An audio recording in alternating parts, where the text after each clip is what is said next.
Meanwhile, the West Philippine Sea issue is expected to be included in the agenda of the Cambodia summit. President Aquino said he will push for a sea code of conduct. The chief executive also urged ASEAN member countries to present a united front to China over the West Philippine Sea dispute. He expressed hope that other countries outside of ASEAN realize the need to maintain stability in the West Philippine Sea for the region's growth to continue.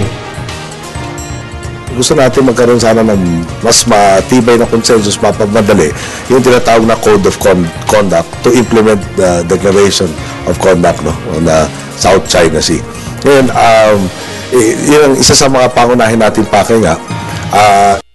Yan, paalala ko lang, 10 miyembro bansa ng ASEAN, 4 ang claimant countries doon sa spot list, nakabilang sa West Philippine Sea, South China Sea. Medyo naging mainit, no? From last year, nung yung meron tayong binigyan ng service contract na nag-explore na naitaboy, kailangan ng check ng mga patakaran dyan para magkaroon ng estabilidad. So, 4 sa ASEAN, magkakasundo-sundo, pwede na tayo kumausap doon sa other claimants na hindi member ng ASEAN, pero dahil nangako tayong ASEAN centrality, kailangan isang boses ng ASEAN, yung tatrabahoy natin na magkaroon ng isang boses tungo dito.